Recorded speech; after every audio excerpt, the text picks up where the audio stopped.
Peggy 12.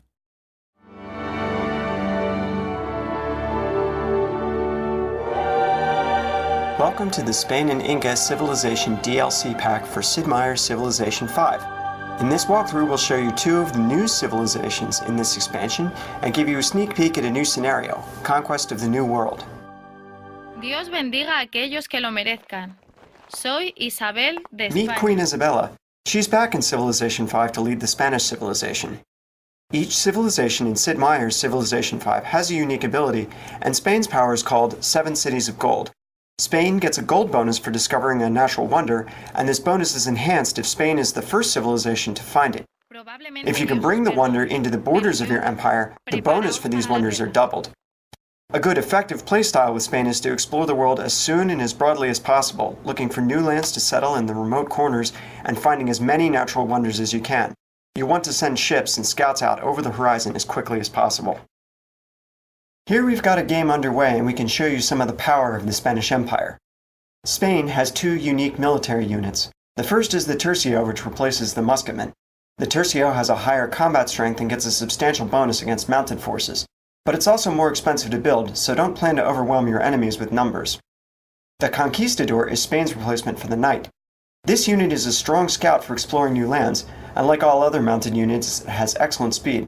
But its cool power is that it can settle new cities on a different continent than the one where the capital resides. So, if Spain is a broad and expansive empire, then the Incan civilization is a neat contrast, and we'll take a look at them now. Here's mighty Pachacuti, the Earthshaker. The Incans are a civilization that excels at creating impenetrable mountain enclaves. The Great Andean Road ability lets their units ignore terrain costs when moving into any tile with a hill. Also, they don't pay any maintenance costs for improvements in hills, and their tile improvements elsewhere only cost half as much. Terrain that would stop other units or slow a city's growth to a crawl is nothing to the Inca. This is the kind of map where the Inca excel, one with lots of hills and mountains where a player can tuck up and use his unique units and unique tile improvement to his best ability. The Incan unique unit is the Slinger, and this replaces the ancient era Archer. A strong, early game ranged unit with fast movement on hills can be quite a headache for anyone who tries to take your cities without your permission, but you have to be careful. The Slinger is even more fragile in melee than a normal Archer. If enemies do close with it, it does have a promotion that gives it a chance to escape before the melee attack can occur, so you can run away and fight another day. The Incans also get a unique tile improvement, the Terrace Farm. A terrace farm yields a food just like a regular farm, but it also gets extra food from each nearby mountain tile.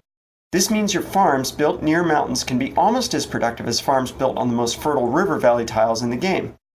Your cities will grow faster than any other civilizations would be able to in this kind of terrain, and if you tuck up a terrace farm surrounded by mountains, it can produce a really huge amount of food. And it looks very cool too. So you can see that between the mountains that protect us and give us food, and our Slinger unit to defend our borders, we're ready to build the Incan civilization as a citadel, from where we can pursue our victory without being bothered by the rest of the world.